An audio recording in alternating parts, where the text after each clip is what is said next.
pessoal, tudo bem? Estamos aqui com mais um Tijolo Cast hoje, com um convidado muito especial que veio nos visitar aqui diretamente do litoral.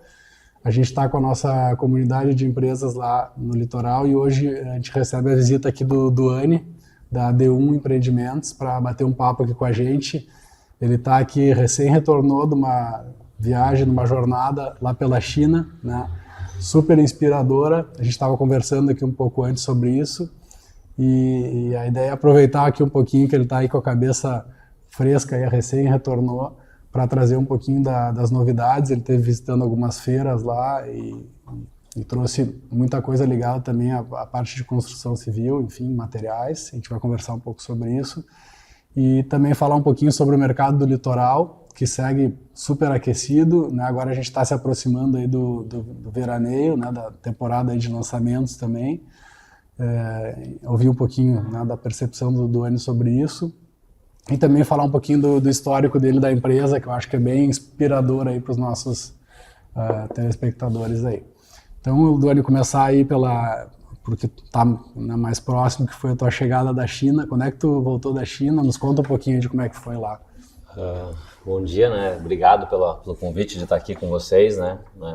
Mais um evento aqui com vocês. Parabéns, né, por tudo que vocês vêm fazendo, né? E agradeço o convite de estar aqui conversando com vocês. Então, eu cheguei semana passada, né? Começo da semana passada, cheguei da China.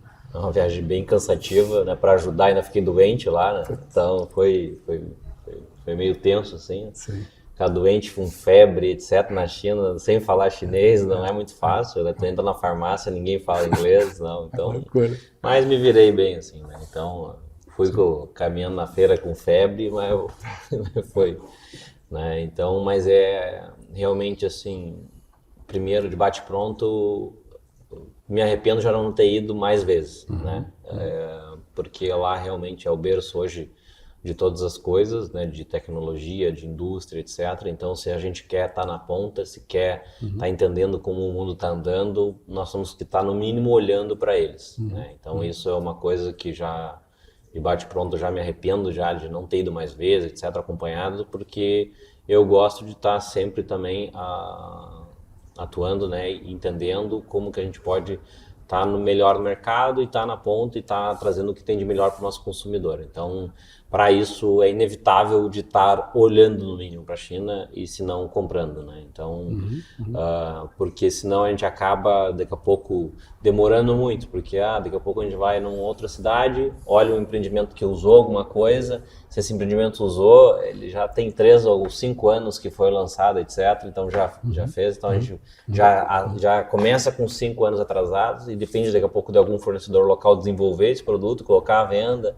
Então a gente começa com 5, às vezes 10 anos atrasado alguma coisa, por isso. Então se a gente vai lá e vai acompanhando, a gente começa a diminuir esse tempo e isso é muito importante, né? E para a gente poder desenvolver nossos produtos com cada vez mais tecnologia, né?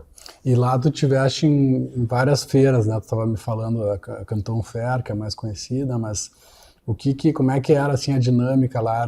Visitava os fornecedores? Como é que foi lá o teu dia a dia? Eu fui em 6 feiras.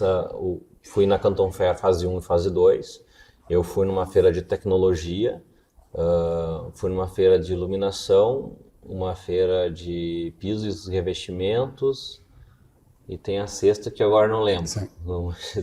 Foi cada uma temática. Numa cidade, né? E aproveitando os tempos lá que a gente tinha no intervalo das feiras, no começo ou no fim também. E porque, como a Canton Fair é uma feira muito famosa, o que acontece? As outras cidades na volta acabaram criando outras feiras para aproveitar o público naquele tempo ali. Então, foi aonde eu consegui também ir atrás de algumas coisas um pouquinho diferentes, com umas tecnologias diferentes para tentar desenvolver para cá, né? E lá era o foco mais em cadeia de suprimentos, vamos dizer assim, né? Para construção civil, era isso que tu estava mais focado em ver ali. Isso, eu fui buscando isso, mas acaba que como lá tu enxerga tudo, eu acabei olhando outras coisas, né? Acaba passando, então eu até controlei pelo relógio, levei o relógio da Apple para controlar, deu 130 km caminhando lá dentro da feira, foi bastante. É muito coisa. grande, né? Muito grande. E então eu acabei desenvolvendo várias coisas, né? Mas eu olhei todos os insumos da construção civil. Alguns, né, ficam muito difíceis porque tem problema de tributação, tem antidumping aqui do país, etc. Mas eu olhei todos, olhei revestimentos, olhei acabamentos de fachada, tecnologia de janela, porta.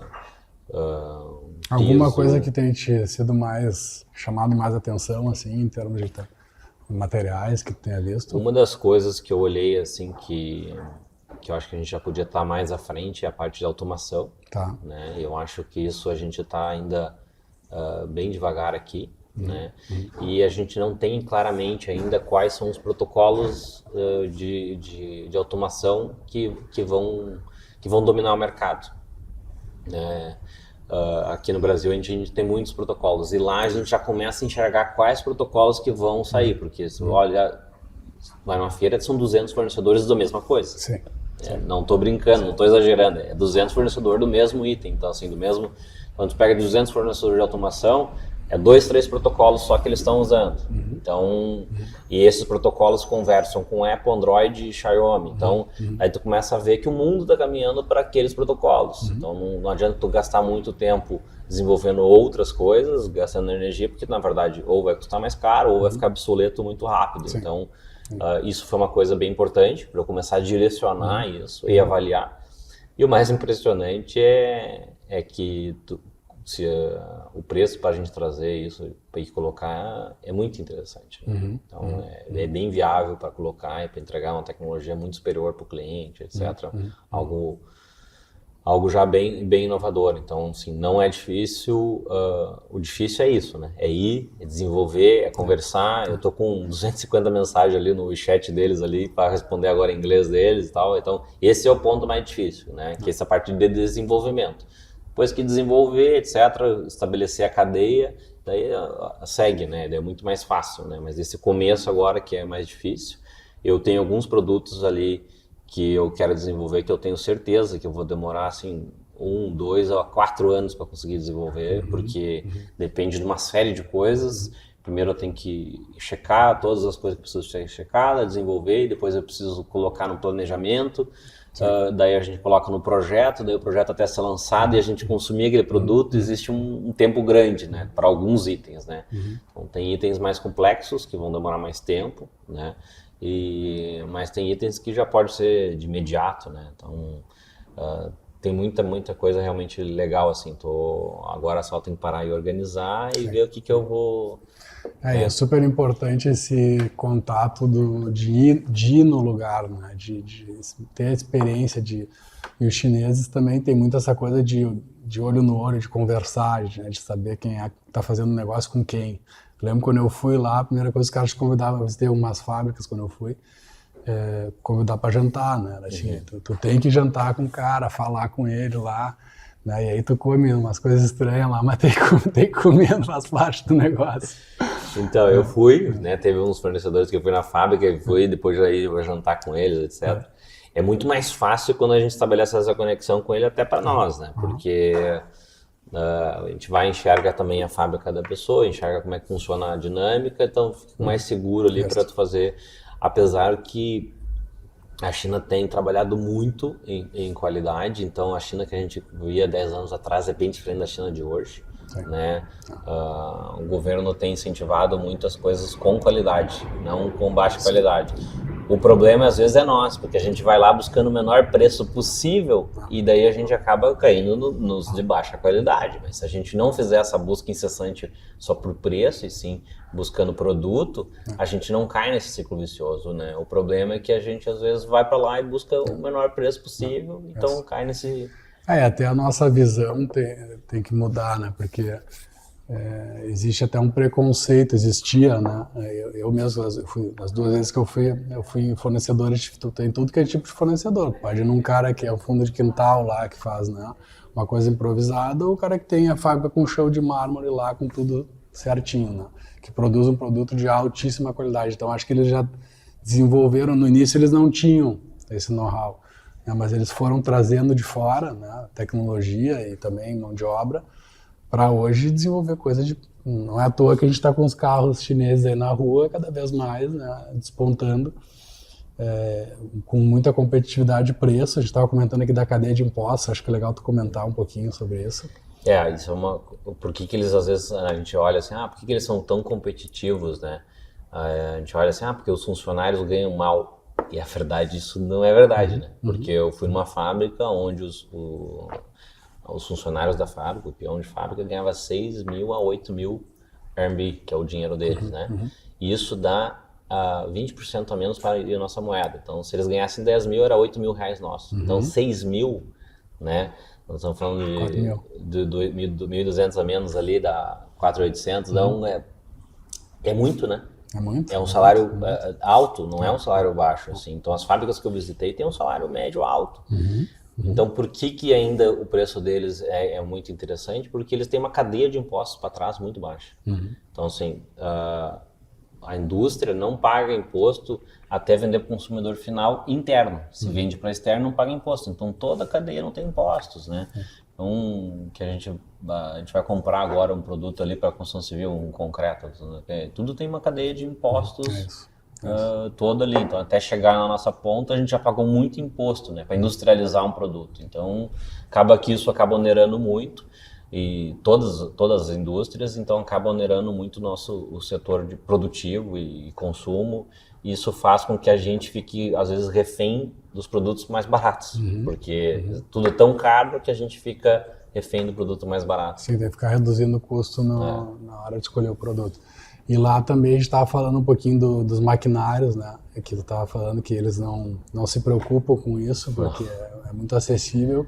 E a gente já aqui no Contrafluxo está com um problemão de mão de obra, né? Todo mundo fala sobre isso aqui no Tijolo o tempo todo, mas que seria uma solução, né? Industrialização da cadeia produtiva e digitalização também, como se fala.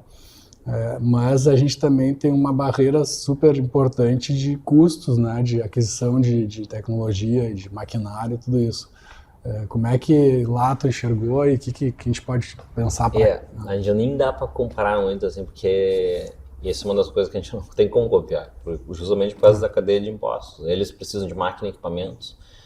O que eu vejo lá é o seguinte, tudo que pode ter de máquina e equipamentos está dentro do site da obra. Acabou o assunto. Daí não faz conta para comprar, para ter o equipamento. Tu bota tudo para dentro lá e vai usando. E aqui a gente, para comprar um equipamento, um guindaste, alugar, etc., a gente faz 1000 contas. Vamos pegar só naquele período que vai usar. Então faz um monte de coisa porque é muito caro, né? São os equipamentos muito caros, então a gente acaba fazendo muita conta. E lá... muito parecido também com os Estados Unidos, quando tu vai lá numa obra, tu olha, tem um estacionamento de tratorzinho, de máquina e equipamento, e quando precisa tu vai ali, pega o equipamento, faz a obra que precisa e volta ali, aí deixa o equipamento. Nós não, aqui, né, a gente pega o equipamento e pega só, aluga, chega para aquele trecho que tu vai usar e depois já devolve porque ele custa muito caro. E isso, né, atrapalha muito na nossa produção, e isso torna... Cara, a gente tem que estar sempre fazendo a conta se vale a pena, se paga, se não paga, etc, né? Eu acho que é legal a gente olhar nosso papel aqui, até com esse talk aqui, a gente também olhar o que os mercados evoluídos estão fazendo e, de alguma forma, instigar aqui quem está nos olhando para a gente tentar melhorar o nosso país aqui de alguma forma, porque a gente que está no front aqui, no mercado, olhando para isso, né, e vendo os problemas. Duane, mais alguma coisa de China assim que tu queira, antes da gente mudar aqui o tema, dar uma destacada assim no geral? Eu acho que é uma coisa muito importante, fazendo uma comparação rápida assim, a mesma coisa que vamos construir um prédio aqui e nós vamos comprar todos os insumos na lojinha da esquina ali, que é mais conveniente, né? Isso é conveniência. Então, vou comprar todos ali, vai sair mais caro, eu vou ter menos variedade de produtos, né? Então vou ficar refém daquela variedade, vai me custar mais caro. Então saio daquela loja, vou para uma loja de atacado, né? Já baixei um pouquinho, né? Eu vou para outros centros maiores, baixei um pouquinho, fui um pouquinho melhor, fui para São Paulo melhor. E a China, na verdade, é um pulo gigantesco. Então, assim, hoje é muito difícil assim, tu se tornar competitivo e estar à frente do teu mercado sem estar olhando para eles no mínimo. Isso Isso eu acho que é a coisa mais importante, que tem que estar, no mínimo, monitorando eles. Não vou comprar porque, etc. Vou forçar algum fornecedor a se desenvolver, mas é isso. Como é que tu vai forçar se tu nem conhece que existe algumas coisas? Não. Então, é muito importante estar olhando para eles. Até para escolhendo essa coisa que tu falou dos protocolos, né, de automação, já é escolhendo as coisas que tu sabe que vão ser as que vão liderar o mercado, né? Porque eles estão lá na frente. Enxerga o futuro, né? Isso é uma coisa que às vezes eu digo com meus amigos, tu vai para lá, tu enxerga o futuro, porque enxerga para onde o mundo está caminhando, então tu acaba enxergando o futuro, tu acaba, às vezes, deixando de perder tempo em algumas coisas, porque tu está enxergando para onde, né, o mundo está caminhando em cada setor, né? Legal. Bom, vamos voltar aqui um pouquinho no tempo, né? A gente teve um bate-papo em um dos eventos do Tijolo muito legal, nós dois, que tu estava contando um pouquinho da história da empresa, né? E um dos objetivos aqui do nosso podcast é nossos associados contarem um pouquinho do negócio, como é que surgiu. Eu acho que teve um ponto ali da tua entrada no negócio, né, que era um negócio familiar. Na época até tu estava em outra carreira, tu me falou um pouco, né? E aí tu entrou e fez lá, virou do avesso lá o negócio, mudou, botou o teu jeito também de tocar as coisas, né? Foi acho que uma transição de gerações também ali, né? Enfim, conta um pouquinho da tua entrada. Então, acabou sendo meio radical, assim, né? Porque o meu pai, ele tinha a maneira dele de fazer, ele fazia desde 82, né? Então ele tinha... É o fundador. É o fundador, tem as restrições dele de como desenvolver as coisas, etc. Então, quando eu cheguei, né, a empresa tinha um computador, uns 4, 5 funcionários administrativos e um computador para todo mundo, não tinha site, né? Tinha um e-mail para todo mundo, né? O Excel era usado mais ou menos, que eu digo, como um manuscrito, né? Porque abria as células bem grandes assim para caber bastante informação e tal. E esse era o sistema, né? E o resto era papel e caneta, e o sistema da empresa era todo em cima disso. Que não era errado, serviu por muito tempo, mas hoje, né, com a competitividade muito grande, cada vez tu tem que ser mais produtivo, e é impossível tu ser produtivo hoje com essas ferramentas, né? Então, quando eu cheguei, na verdade, eu fiz o primeiro beabá, né? E tu vinha de onde? Fala um pouquinho de onde é que tu estava. Eu vinha de multinacional, eu estava no setor de saúde, né? Eu trabalhava em Curitiba, trabalhava na Johnson & Johnson em Curitiba, antes de vir para cá, então eu vendia equipamento cirúrgico no Paraná. Né? Eu visitava os médicos, acompanhava a cirurgia, vendia equipamento cirúrgico completamente diferente. Porém, eu aprendi muito. Né?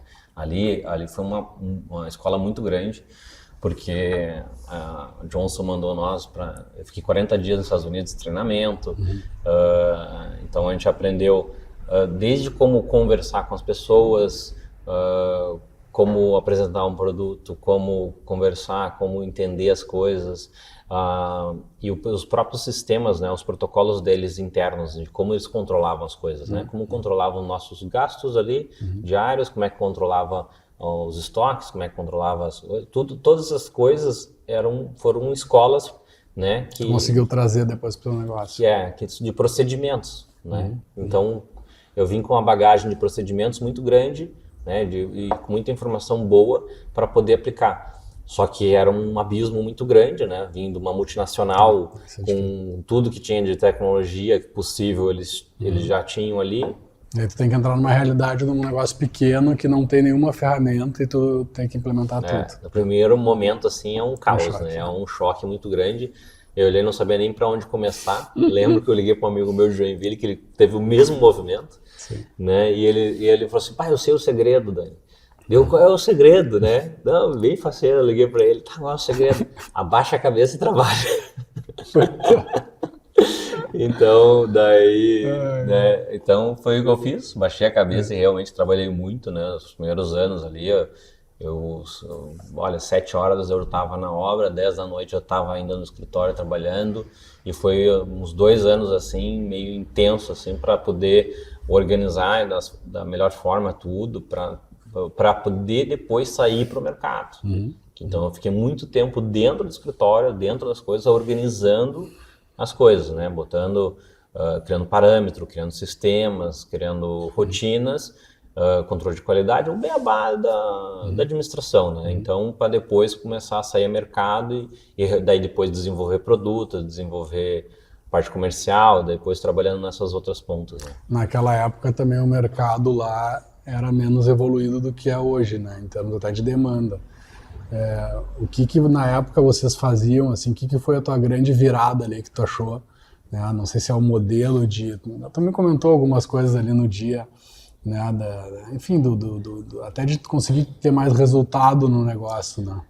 A grande virada foi quando eu comecei... Na época eu dei muita sorte porque o Sinduscon estava com uma enxurrada de curso, uma enxurrada de curso, assim, e eu me inscrevi em tudo que aparecia, né, para poder entender o mercado mais rápido, certo? Eu me inscrevi em tudo e eu consegui aprender muito, assim, num ano, sei lá, deve ter feito uns 30. Sim, porque tu não era do mercado, né? Não era do mercado, né? Então, para mim, até eu conseguir entender todas as coisas demorou, então, assim, eu peguei e me inscrevi em todas as coisas possíveis e fui aprendendo, assim, e acho que o maior diferencial de tudo, além dos processos básicos ali, mas isso é uma coisa hoje quase que, se tu quer ter um negócio, tem que ter esses processos básicos. Sim, assim. que é gestão daí.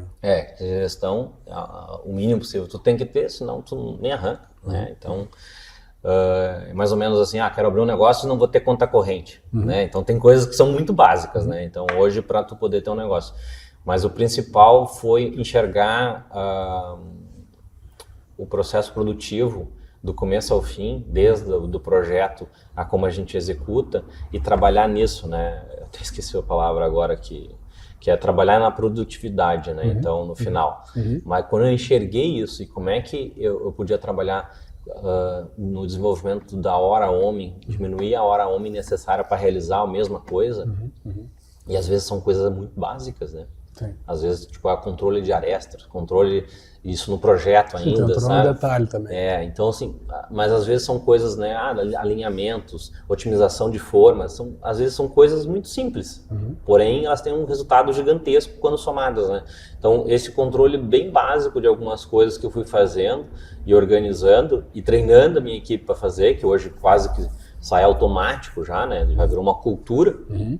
E em cima disso eu desenvolvi a parte de formas, né, que a gente atuava com forma de madeira e a gente hoje atua com formas reutilizáveis, formas metálicas, formas com plástico. Tu e o Elon Musk, os foguetes. Só é umas 1000 vezes mais diferente, mas é mais ou menos o mesmo sentido, né, de tu reutilizar os materiais e não ter que jogar fora, né. Então, no final é a mesma coisa.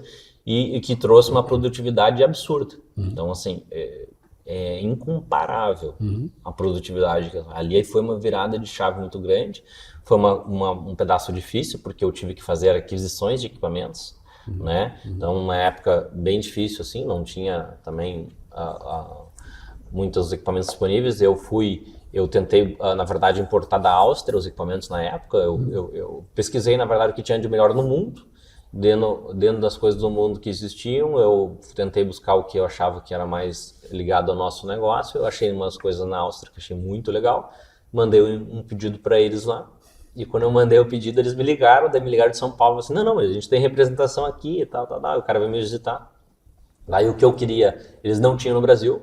Eles tinham um equipamento adaptado para o Brasil, né, que nem existia no site deles, que não era um equipamento que é vendido mundial, é vendido só no Brasil, porém ainda muito superior ao que a gente tem aqui no mercado. Então, mas o equipamento que é vendido na Europa hoje não existe no Brasil, né? Que Tu nem conseguiu trazer esse, então? Não, era extremamente mais caro, porque lá é o seguinte, existe uma regra para cumprir de normas que a gente nem tem aqui.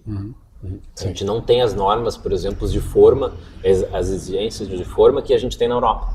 Então, por exemplo, na Europa é impossível tu ter uma escora de madeira, que tu não consegue aferir a capacidade de carga dela, né? Que uma escora pode aguentar 200 kg, a outra 500, mais espessa, a outra meio tortinha e tal. Então, isso não tem cabimento lá, né? Então, lá existe uma série de normas, né? A EN, não lembro mais o número. Por isso que lá eles constroem as calçadas retinhas. Nossa.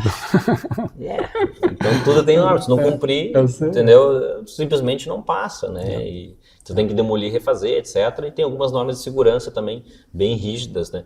Por exemplo, equipamentos da construção civil tem que ter uma galvanização com uma espessura específica lá, né, para durar. Porque às vezes tu tem uma oxidação interna num tubo de uma escora metálica e tu não enxerga, né? Pode estar oxidando por dentro. Então eles têm uma exigência de uma galvanização lá bem grande para poder, né, ter esse controle, etc. Então os equipamentos que tem lá a gente nem tem aqui, raramente. Algumas coisas são iguais, andaime, algumas coisas a gente tem bem parecido com eles, mas algumas coisas a gente está bem longe deles ainda.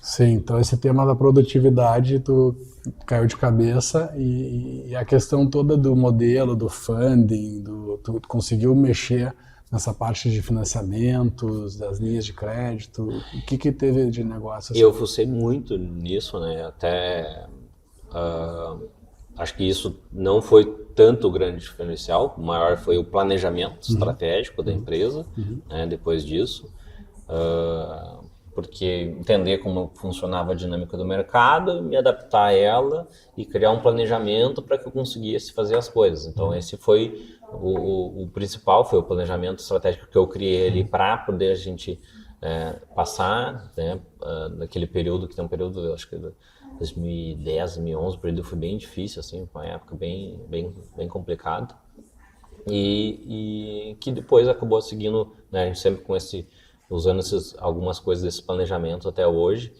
e que se fortaleceu bastante, mas esse ganho de produtividade eu acho que foi uma coisa muito importante, que fez realmente virar a chave e daí depois desenvolvimento de produto, né? Sim, acho que daí a gente já pode até entrar na próxima pauta aqui, que é, enfim, todos os teus empreendimentos lá sempre tem um viés de serem diferentes, né, inovadores e trazerem ideias de produto muito para frente, eu acho, né? Como é que foi isso, né? Que tipo de produtos vocês tinham na época lá e como é que tu foi trazendo esses conceitos, de onde que tu pega tuas referências aí, né? Pra gente, acho que é legal falar um pouquinho, né, dessa evolução, né, de como é que o negócio evoluiu, como é que se tornou referência hoje lá no litoral, né? Então, quando eu saí desse negócio de arrumar a casa, fazer a faxina e não sei o quê, eu comecei a olhar para fora. Então, assim, eu já tinha feito esse trabalho para desenvolver produtividade, daí comecei a olhar produto, para olhar o que eles estavam fazendo, etc., e como trazer isso para nós. Então, em 2012, mais ou menos, eu comecei a pesquisar os telhados verdes, né? Então, pesquisei muito ao longo do mundo inteiro, etc., como é que eles faziam. Até, assim, a Alemanha é um dos melhores lugares para pesquisar, porque muitas coisas, a maioria das coisas que eles fazem, eles publicam. Sim. Então, eles fazem um prédio, assim, gigantesco lá e usaram várias tecnologias novas lá, usaram telhado verde, usaram um monte de coisa. Eles fazem um paper... Sim, vira um case. Do negócio e publicam no site deles com todas as informações, como é que eles realizaram, como é que eles fizeram, como é que foi, todos os detalhes estão lá. Públicos, não tem esconder o jogo, sabe? Então, uma coisa assim, ali foi muito bom. E eles publicavam em inglês e alemão, etc. E eu baixava lá em inglês e ficava lendo aquilo lá. Então, isso é uma rotina que eu tenho que, na verdade, para eu não ficar pensando nos problemas do dia a dia, às vezes de noite eu fico pesquisando qualquer coisa, né? Eu gosto de pesquisar e tal, eu fico pesquisando e isso acalma minha mente, eu durmo. Então, nessa época, eu pesquisava coisas disso, né? Novas tecnologias, novas coisas, novos produtos, e ficava pesquisando isso, e onde eu desenvolvi, analisei tudo que eles tinham feito, depois eu vim aqui para o Brasil ver o que o Brasil estava fazendo, o telhado verde. Na época, era bem inicial no Brasil, poucas empresas cobrando muito caro e ainda fazendo algumas empresas fazendo algumas coisas que eu achava que não era o melhor caminho. Então, daí eu consegui achar um fornecedor internacional que tinha representação em São Paulo, né, para um item específico lá que era importante para esse sistema, e eu comprei os itens separados e eu montei o sistema, né, dentro da obra ali. Então, a gente fez um sistema, a gente não fez igual a Europa, né, porque a Europa acaba fazendo tudo muito mais simples, porque não tem problema de sabotagem, não tem problema de mau uso. Se eles botam uma regra num prédio, eles vão cumprir a regra de manutenção é essa, etc, etc. Então aqui a gente teve que tentar, a gente criou algumas coisas para evitar sabotagens, né? Para evitar mau uso. Por exemplo, eu pego um jardineiro lá em cima, o cara vai pegar uma pá e vai fincar no chão com força para arrancar um mato, não sei o quê, e daí a pouco vai estragar toda a parte de baixo lá, né? Então a gente teve que prever isso. Não, então é o seguinte, alguém pode fazer isso durante a vida útil do prédio, então a gente tem que prever uma camada de cimento aqui para trancar, né? Então a gente começou a prever o mau uso das pessoas, né? Se eles não derem, não cortarem a grama, não tirarem as folhas, não fizerem isso aqui, entupir os ralos, então tem que fazer um ralo de emergência. Então a gente começou a prever o mau uso, que foi, na verdade, acabou acontecendo, né? Então, como a gente tinha essas previsões, assim, a gente nunca teve um problema, mas a gente encaixou a tecnologia que eles usavam lá dentro da nossa realidade, colocou e começou a trazer. Então esse foi uma das primeiras coisas que eu trouxe, depois vim trazendo várias outras coisas, sempre tentando entregar uma coisa melhor para o cliente, mas buscando fornecedores aqui. Agora talvez esse seja o negócio, né?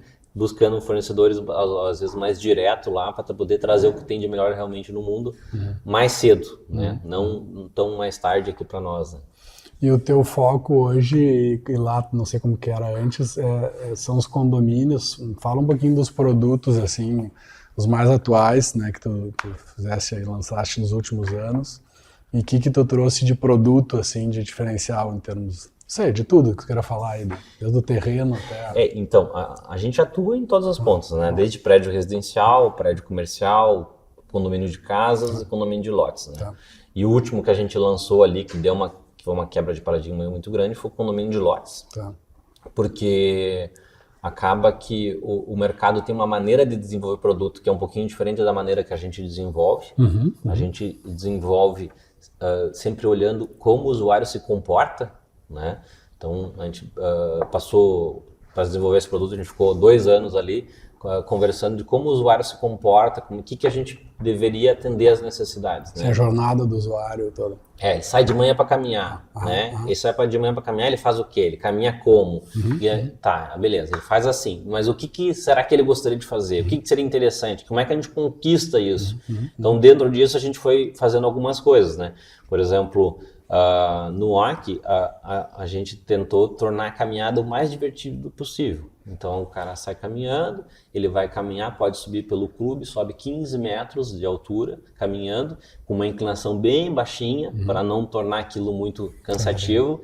Mas quando ele sobe em 15 metros, aquele é o ponto mais alto do condomínio, onde ele consegue enxergar o oceano, enxerga o lago, enxerga a serra.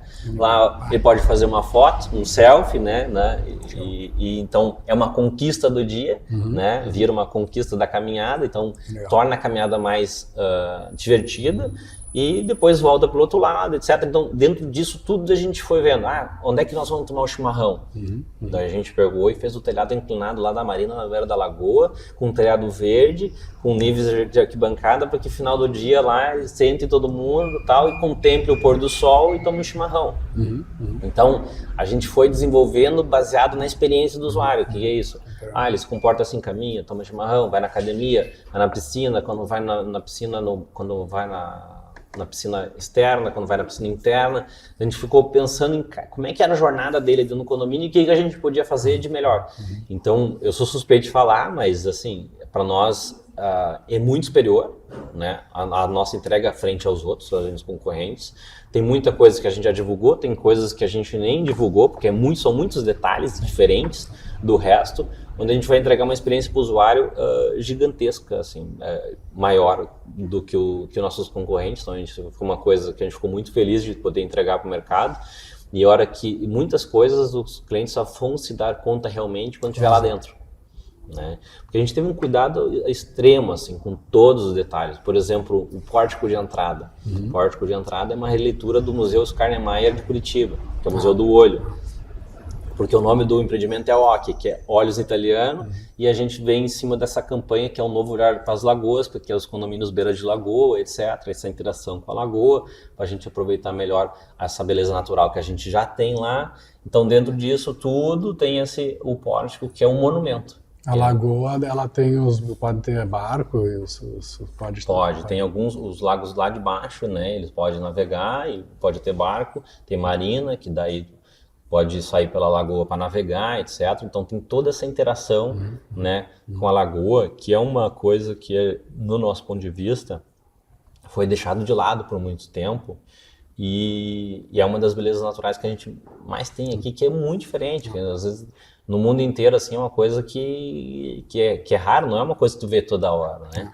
Então, o nosso mar, a gente sabe que, né, a gente comparar, não é na Brastemp, né, mas é ótimo, ele é limpo, etc.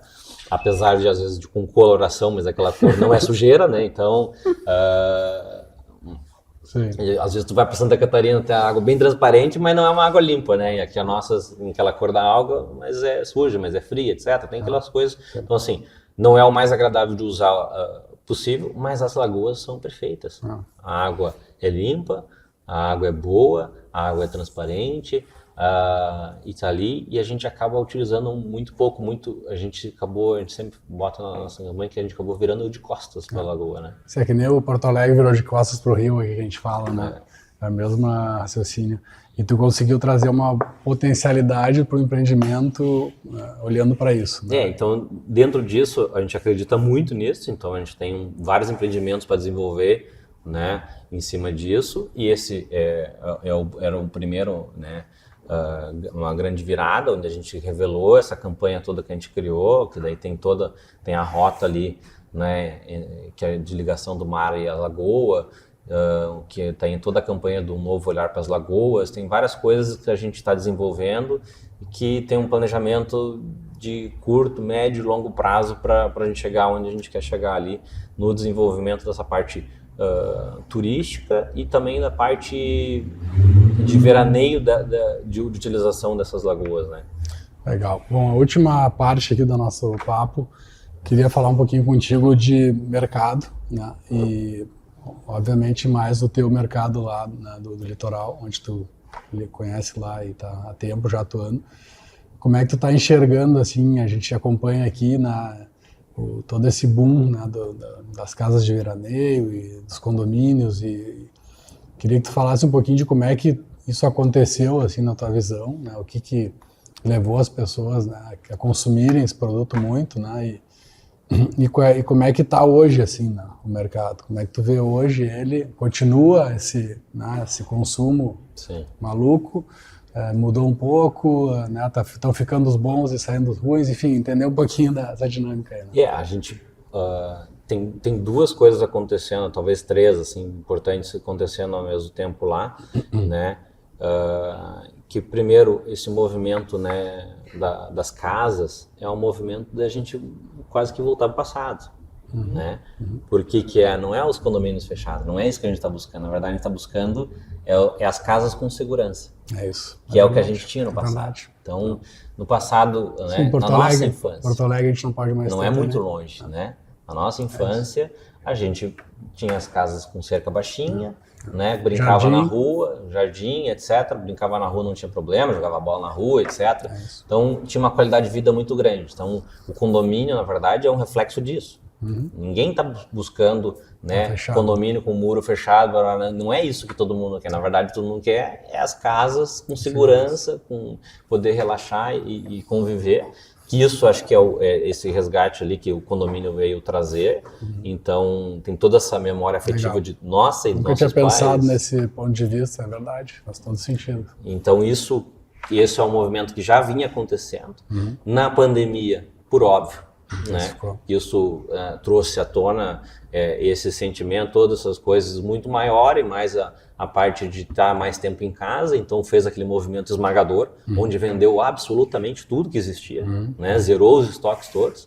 Então veio muito produto agora também a mercado, alguns bons, outros não tantos, etc. Então o mercado também teve uma enxurrada de produto agora, que também foi consumido, ainda tem uma velocidade muito grande, né? Mas agora tem essa também adequação de mercado, porém o que aconteceu nesse mercado, mais a pandemia, etc., criou um movimento que eu acho que ele vai perdurar por muitos anos. Muitos anos. Acho que por no mínimo 20 anos vai perdurar o movimento de imigração. E a gente teve agora a terceira coisa, que foi as enchentes. Que isso, né, é muito triste, mas A bacia hidrográfica, onde o litoral está, ela é uma bacia hidrográfica diferente do resto do estado.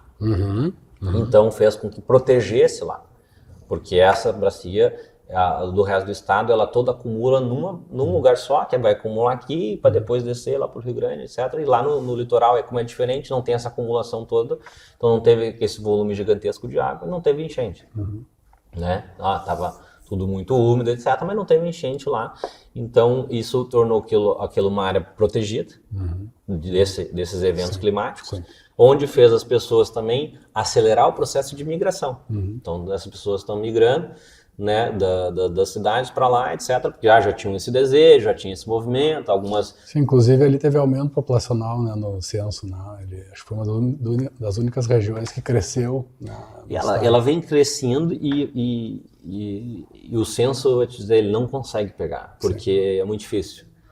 Para responder o censo, eu tive que fazer força, tive que ir atrás do cara, ligar para a pessoa, buscar quem era o cara para poder responder, porque eu estou dentro do condomínio lá também, então fica muito difícil. Então esse movimento de quem mora no condomínio, às vezes, e trabalha remoto, ou fica indo e voltando para Porto Alegre, para outras cidades para trabalhar, fica muito difícil responder o censo, né?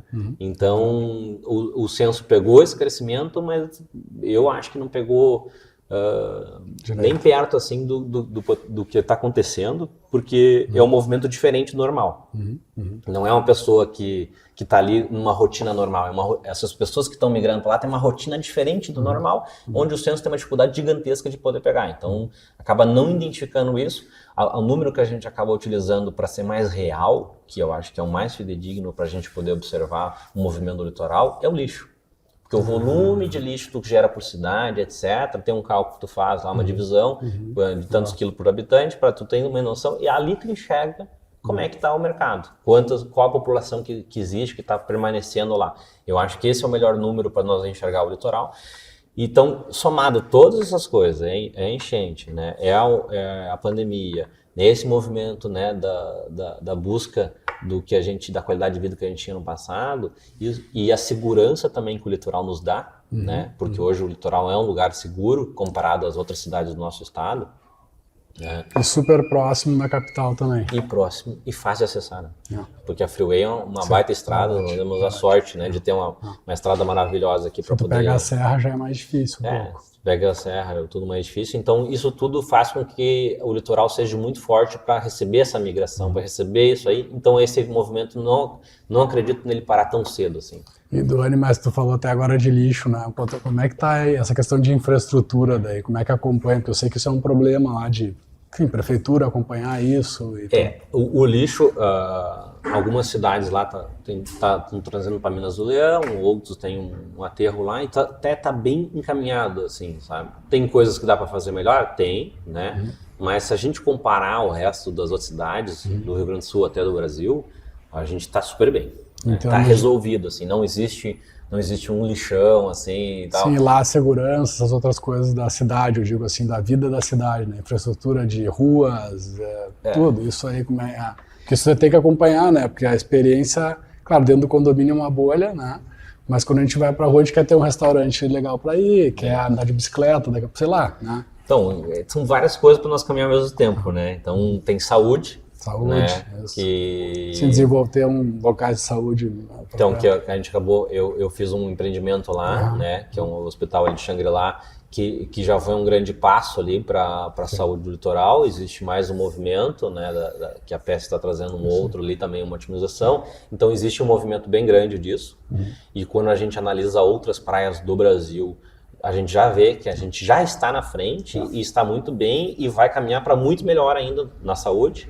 Quando a gente olha para a infraestrutura de água e saneamento básico, é absurda a nossa diferença para o resto do Brasil. Absurda, a gente está super bem. A gente está muito assim, na mídia, né? Está toda hora falando de esgoto litoral, etc. lá, porque esse assunto está muito em pauta desde 96.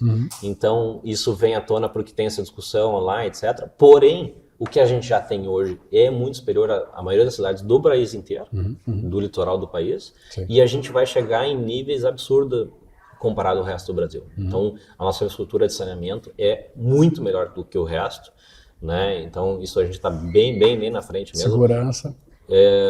a parte de segurança, claro, eu sou suspeito, sempre acho que podia estar melhor, mas quando a gente realmente vai comparar, a gente está bem, né? Não, é um lugar muito bom, um lugar seguro, etc.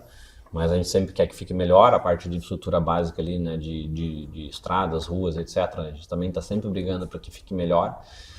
Isso é uma coisa difícil, mas não é só a nossa cidade, né? Se a gente olhar aqui Porto Alegre, né? Isso é uma coisa muito difícil, assim, de estar na expectativa que a gente gostaria, porque a gente acaba criando expectativa pelo que a gente vê nos outros lugares, né? Outras cidades, outro país, etc. Então... mas se a gente olhar a praia, o que evoluiu isso nos últimos tempos, assim... É absurdo, né? Então foi uma evolução muito grande. E outras são os restaurantes. Que isso, acho que a gente teve um movimento gigantesco nos últimos 10 anos. A gente tem muito restaurante bom já aberto o ano inteiro. Muitos que abrem no verão ali para atender as demandas, que cada vez está maior. Teve aquele movimento, né, que tu acompanhou ali da Roubadinhas, ali na praça que a gente fez, que foi um movimento bem legal. A gente tem várias operações ali para atender a comunidade, que a gente tentou trazer, sem economizar nada, o que tem de melhor, que a gente cuidar de melhor para aquela região. Então, foi um investimento multimilionário que a gente fez ali para trazer algo muito legal para a nossa cidade, né? E aquilo está refletindo em várias outras coisas, porque a gente já vê algum movimento, por exemplo, esse verão já vai enxergar várias outras coisas no entorno, etc., ali, que vão melhorar, que vão trazer ainda mais infraestrutura para a cidade. Então, quando olhando de fora e dado o cenário, comparando com outras cidades, dadas as dificuldades que o nosso país tem, todas as coisas, eu acho que o nosso litoral está muito bem, está bem na frente da maioria das cidades. Óbvio que tu vai pincelar no Brasil inteiro, né? Tem cidades que também estão muito bem, algumas coisas até mais avançadas que nós, mas assim, quando a gente compara no geral, assim, o nosso litoral é muito à frente da maioria. E principalmente Capão, Xangri-Lá ali, né? Se tu pega, por exemplo, outras praias até do Rio Grande do Sul, tem uma dificuldade tremenda de poder avançar, né? A gente pega a maioria das praias do litoral hoje gaúcho, não tem o saneamento básico encaminhado ou resolvido, né? E a gente está super bem encaminhado com o nosso saneamento, super bem encaminhado com várias questões de infraestrutura. Então já existe um planejamento de curto, médio e longo prazo, tem várias coisas assim que já estão super bem encaminhadas. Então isso faz com que essas cidades ali que a gente está falando, elas drenem toda essa migração, porque ela vai estar preparada para isso. Está se organizando, está se preparando para isso. Sim, tu atrai tanto o empreendedor, né, que tem a infraestrutura para empreender, quanto o usuário que tem o conforto e a experiência, né? Acho que é um casamento legal. Para encerrar, né, queria te pedir para tu falar um pouquinho sobre novidades, né, ligados a lançamentos, o que vocês estão bolando aí, o que está no forno, o que vai sair agora, porque tu pode falar, né, obviamente, que tu possa falar. Então, a gente está sempre buscando, sempre desenvolvendo, a gente tem desenvolvimento em Capão, Maquiné e Xangri-Lá.